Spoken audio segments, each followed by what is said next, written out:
Have you ever had a moment where everything changed? Where the person you were, the life you were living just ended? And something new, something harder, but maybe something stronger had to begin?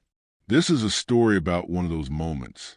It's about a woman named Evelyn Reed, and it starts on a rainy night in a place where she was never supposed to be. Imagine it with me. The neighborhood is called Northcrest. You know the type. Manicured lawns, even in the autumn. Big, beautiful houses set back from the street, their windows glowing with warm, golden light. The kind of light that says family and safety and keep out. The rain isn't a storm. It's a cold, constant drizzle. It slicks the black pavement of the roads, reflects the glow of the old-fashioned streetlights, and makes everything feel quiet and alone. It's the kind of night where you just want to be home. But Captain Evelyn Reed, she wasn't home. She was in her car, driving slowly down these two perfect streets. She was new in town, and she had a job to do, a big one. She'd been hired to clean up the local police department, the 7th precinct. It was known to be troubled, the worst in the state for complaints. So she decided to see it for herself, not as their new boss, but as just a person, a woman driving a car. She wanted to see the truth before they saw her. She was making notes on her phone, observing. She was so focused on her work.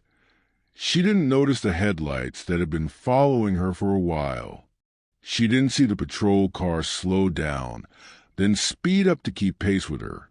Not until its red and blue lights flashed in her rear-view mirror, cutting through the rain and the dark. Her heart didn't exactly sink. Evelyn Reed was a professional, but she felt a familiar tension, a sigh. The sigh every person of color knows when those lights flash. The sigh that says, "Here we go." She pulled over into a perfectly legal parking spot. She took a breath. She put her hands on the steering wheel where they could be seen. She knew the drill. This is where the story splits in two. There's what happened next. And then there's what was really happening. What happened next was this. 2 officers got out of the patrol car. Their names were Mark Miller and David Vance. They didn't amble. They moved with a swagger, a purpose. Their postures were tight, aggressive, like predators who just found dinner. The driver, Miller, already had his hand on his holster. His partner, Vance, flanked her car, blocking her in. Before she could even speak, the voice barked through the rain. "Get out of the vehicle. Now, keep your hands where I can see them." Evelyn moved slowly, deliberately. She opened the door and stepped out into the chilling rain. It immediately soaked through her blouse, her jacket. She stood there, hands raised, water streaming down her face. "Good evening, officers," she said, her voice calm level. It was the voice of someone used to being in control. "Is there a problem?" Officer Miller circled her. He didn't answer her question. He asked his own, "What are you doing in this neighborhood?" "I'm new in town," she replied, staying perfectly still, "just familiarizing myself with different areas." Vance let out a short, ugly laugh. "Yeah, right. People like you don't just familiarize themselves with Northcrest. Unless you're looking for something that doesn't belong to you." The words hung in the air, heavy and toxic. The code was clear. People like you. Evelyn heard it. She heard every ugly thing he wasn't saying. She felt it, but she didn't flinch. "I assure you, I'm not doing anything illegal. I was simply making notes about the community. I'm looking to relocate for work. Miller cut her off. ID now. She nodded. Of course. My identification is in my purse, right on the passenger seat. She started to turn, to reach slowly for it. It was a normal, reasonable movement. But normal and reasonable had left this street the moment the lights had flashed. She didn't even get the sentence out. A hand, Vance's hand, grabbed her arm and yanked her backward hard. Her shoulder screamed in protest. He spun her and slammed her against the wet, cold metal of her car. The impact knocked the wind out of her. Hands where we can see them. Her government phone and her wallet spilled from her jacket pocket. They clattered onto the wet pavement. That's my identification right there, she said, her voice a little breathless but still controlled.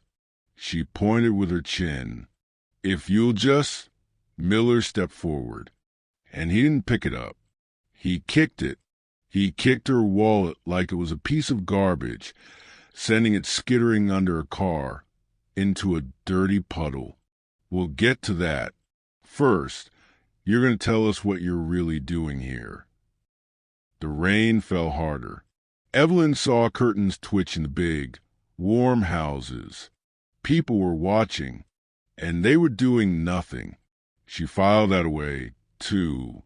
Another piece of data in this horrible, unfolding case. She decided to try a different tack.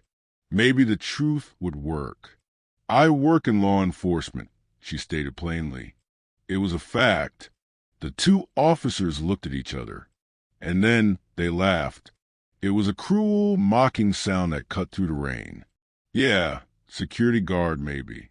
Watching the perfume counter at the mall. Probably just watches too many cop shows. Thinks she knows something.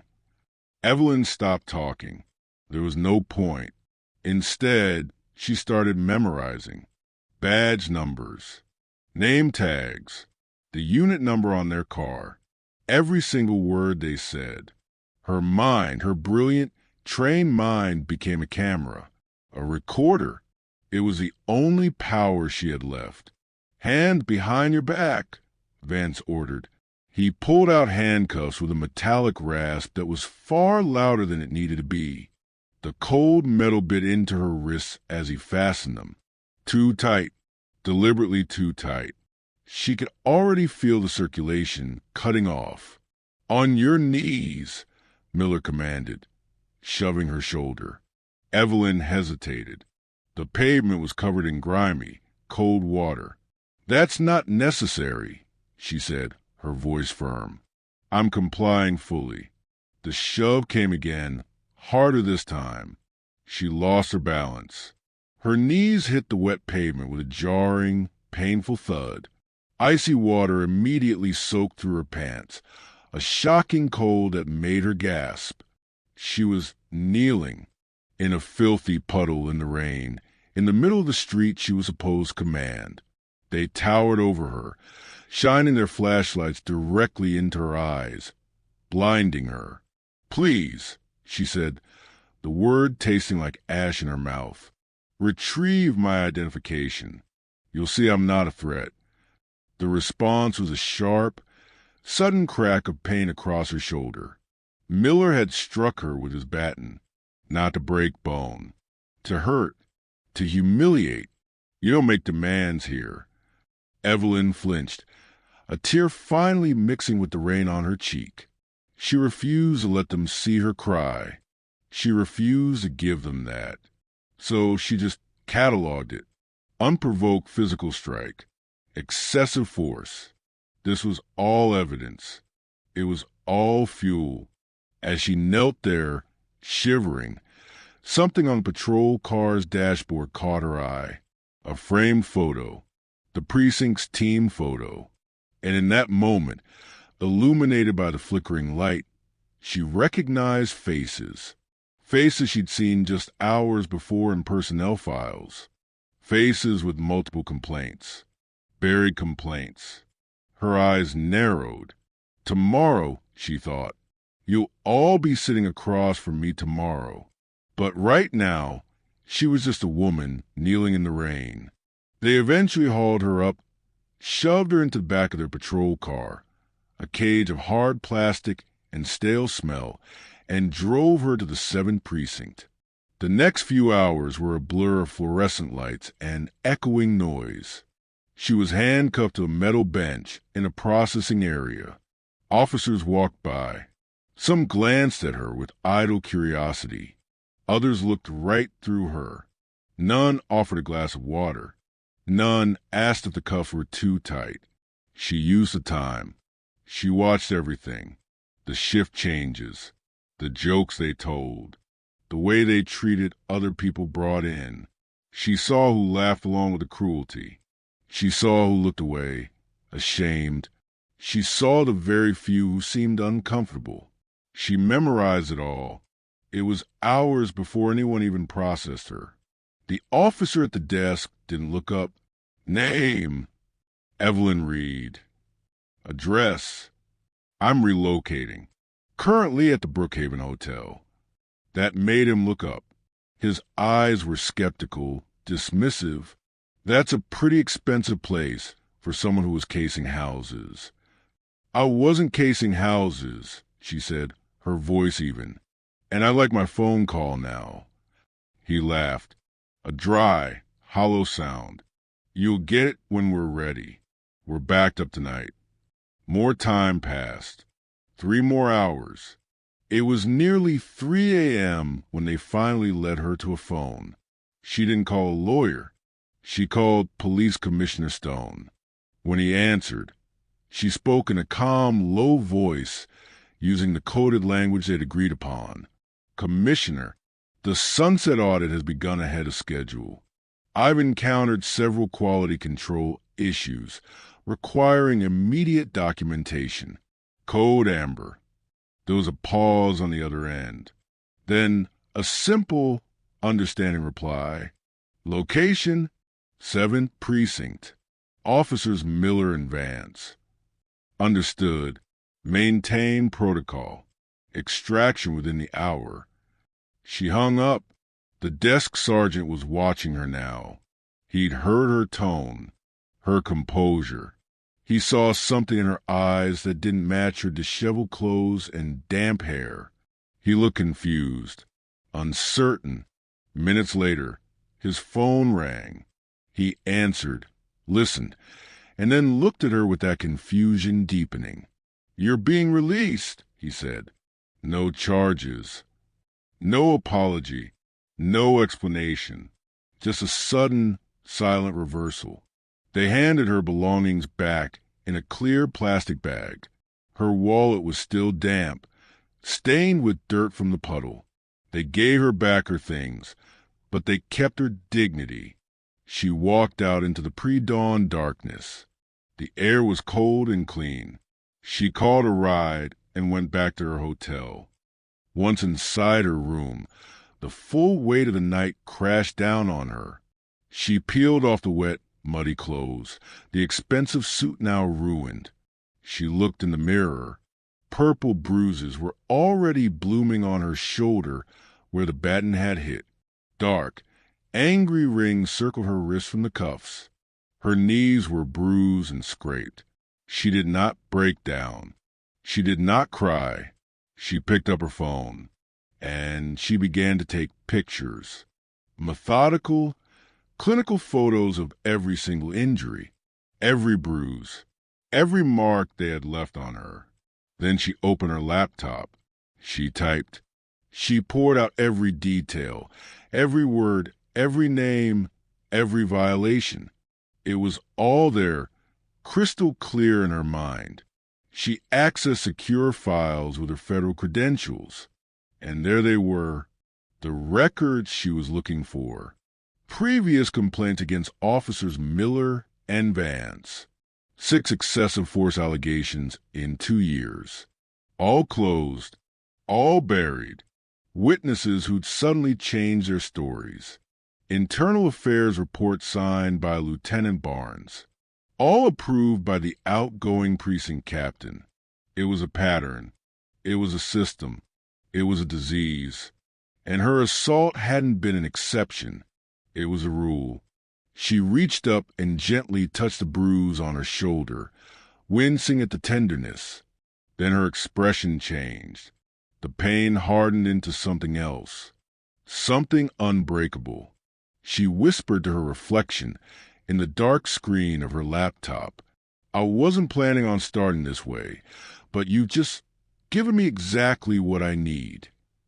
The men who had assaulted her, who had laughed at her, had no idea.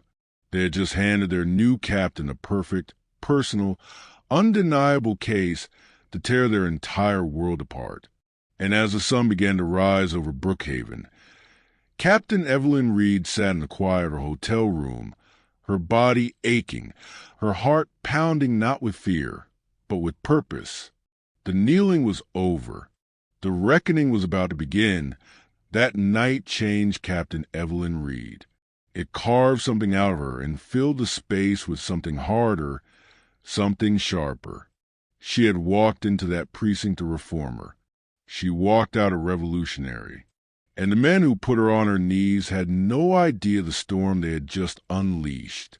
The morning after the rain, the sun came out over Brookhaven. But in Evelyn's hotel room, the storm was just beginning.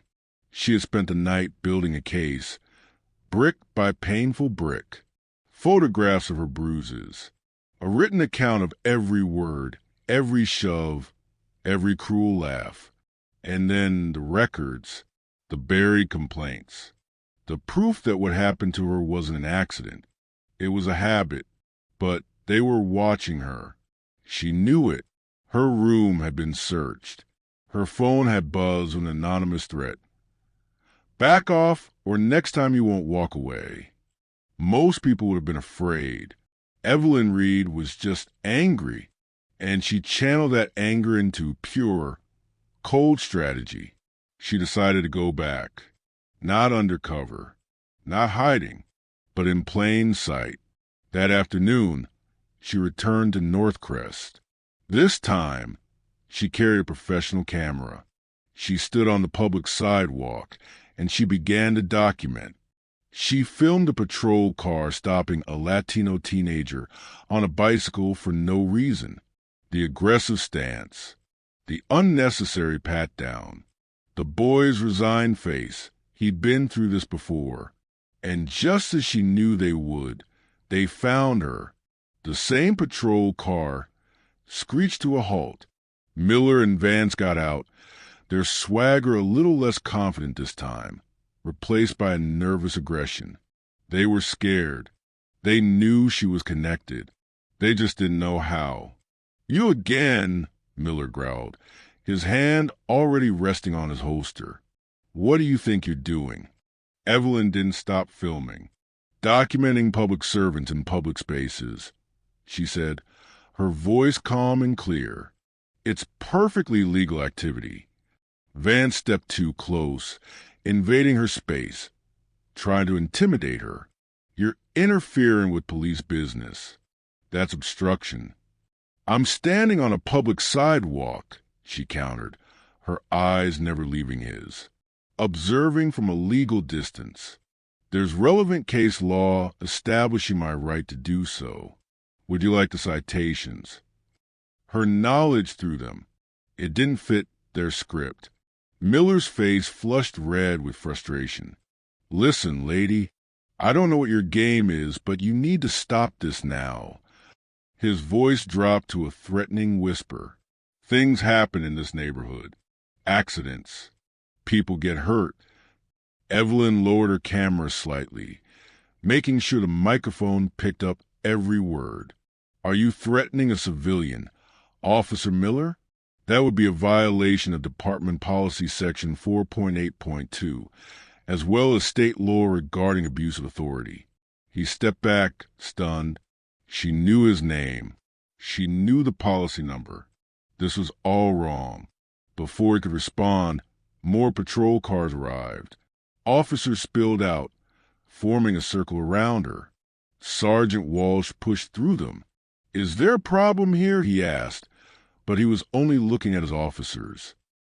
She's harassing us, filming us, Vance claimed. Actually, Evelyn said, her voice loud and clear for everyone to hear, consent is required when photographing public officials performing public duties. The courts have been quite clear on this issue. Walsh turned to her, his voice cold. I suggest you move along before we find something to charge you with.